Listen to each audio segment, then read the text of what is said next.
काहीतरी संस्कार मिळतो. रामायण महाभारतातल्या छान छान गोष्टी चौथीच्या पुस्तकात पूर्वी असायच्या.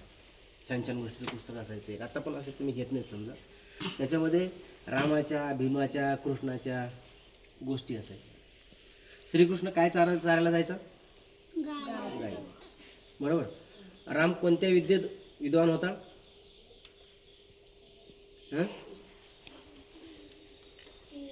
जोरात बोल ना. कोणती विद्या? धनुर्विद्या, धनुष्यबाण. अर्जुन पण धनुष्यबाणाचा धुरंधर होता. भीम मुष्टियुद्ध, कुस्ती आणि गदा युद्ध काय यायचं. असं त्यांच्या वेगवेगळ्या गोष्टी असायच्या आणि त्याच्यात काहीतरी बोध निघायचा. तशीच एक गोष्ट आहे.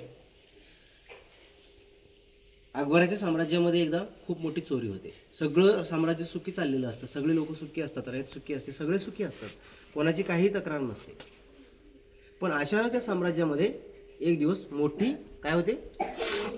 चोरी होते. अकबराला प्रश्न पडतो, आपलं साम्राज्य एवढं सुखासमाधानात चाललं होतं, कोणी काही करत नव्हतं, सगळं छान होतं, पण अचानक एवढी मोठी चोरी झाली कशी? चोर काही सापडत नाही. मग अकबराला बिरबलाची आठवण येते आणि अकबराने बिरबलाला निमंत्रण पाठवलं. बिरबल दरबारात आला. झालेली सगळी घटना, सगळी हकीकत अकबराने बिरबलाला सांगितली. साम्राज्यात आपल्या काय झाली आहे? चोरी झाली, चोर आलेत. पण ते शोधायचे कसे? आता फार मोठा प्रश्न पडला. मग बिरबलाने आपल्या गुप्तहेरच्या माध्यमातून, जे गोपनीय माहिती काढणारे असतात, गुप्तहेर असतात, त्यांना खबऱ्या म्हणतात, खबऱ्या, ह्या लोकांच्या माध्यमातून अट्टल जे चोर होते त्यांची माहिती गोळा केली आणि त्या सगळ्या चोरांना दरबारात बोलवलं. कुठे बोलवलं? दरबारात. आणि सांगितलं, बाबारे, जर तुम्ही चोरी केली असेल तर कबूल करा. काय करा? कबूल करा. तुम्हाला माफ करू आणि बक्षीस देऊ. चोरी कबूल केल्यामुळे, खरं बोलल्यामुळे. तुमच्यासारखं काही बोललं नाही कोणी, शांत आहे, जसं काही त्यांनी चोरी केलेली नाही. आता बिरबल पण विचारात पडला, एवढे अट्टल चोर आहेत, सगळं आहे, साम्राज्यात चोरी झालेली आहे, तरी हे कबूल करत नाहीत, तर कबूल करवायचं कसं यांना? मग बिरबलाने सांगितलं, आज जर कोणी कबूल करत नसेल तर संध्याकाळी जाताना आपल्या साम्राज्यातला जो विद्वान आहे, जादूगर, त्याच्याकडून काही काठ्या आणलेल्या आहेत. काय आणलेल्या आहेत? प्रत्येकाने आपली काठी घेऊन जायची. सगळ्या काठ्या समान आहेत. कशा आहेत? समान. जाताना चोरांनी प्रत्येकाने एक एक काठी उचलली आणि सगळे घरी घेऊन गेले.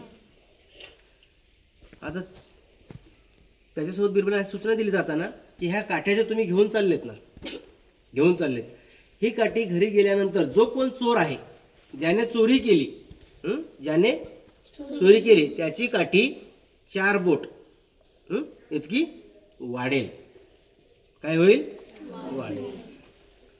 सगळे एकदम, कोणीच म्हटलं नाही मी चोर आहे म्हणून. काट्या घेतल्या आणि सगळे घरी गेले.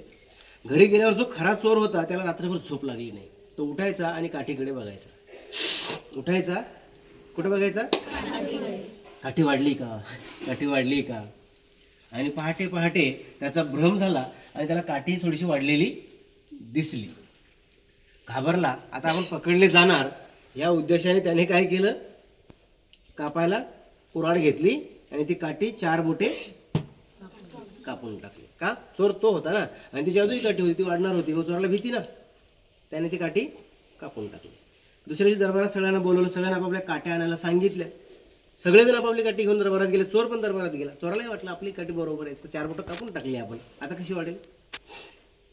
त्याला बिरबलाने सगळ्यांच्या काठ्या गोळा करता शिपायांना सांगितलं, प्रत्येकाची काठी घ्यायची आणि मोजून पाहायची कोणाची काठी वाढली का. जेव्हा त्या चोराजवळ आले त्यावेळेला त्याची काठी किती इंच लहान झाली होती? 4. मोठी झाली होती, लहान होती? लहान. कारण काठी कधी वाढते का? नाही. आणि तिथे तो चोर सापडला. अशा चतुर बिरबलाने, एका आपल्या युक्तीने, साम्राज्यात झालेल्या चोरीचा चोर सहजपणे पकडला. कारण चोराच्या मनात भीती होती, काठी जर वाढली तर मी पकडला जाईन. त्याने ती कापली. काठी वाढणारी नव्हती, पण ती 4 इंचांनी काय झाली? छोटी झाली. त्याच्यामुळे सगळ्या काठीपेक्षा ती वेगळी दिसायला लागली आणि ते चोर सापडला. म्हणजे एखादी गोष्ट, एखादी लवाडी, एखादी चोरी किती शातीरपणे केलेली असेल तरी ती सत्याच्या पुढे लपत नाही, ती उघडच पडते. बरेचदा आपण आपल्या परिसरामध्ये काही गुन्हे घडताना पाहतो. ट्रॅक्टरचं म्हणजे ॲक्सिडेंट होतोय, किंवा मारामाऱ्या होत आहेत, किंवा कोणी कोणाचं खून करतोय, दरोडे घालतोय, मर्डर करतोय. आपण बऱ्याच बातम्या पाहतो ना. आता खोपोलीची बातमी तुम्हाला सगळ्यांना माहिती असेल. काय झालं?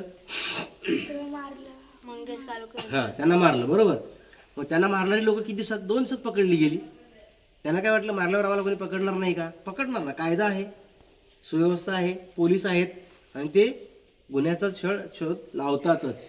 तसंच बिरबलाने सुद्धा एका युक्तीने आपल्या दरबारातला चोर पकडला.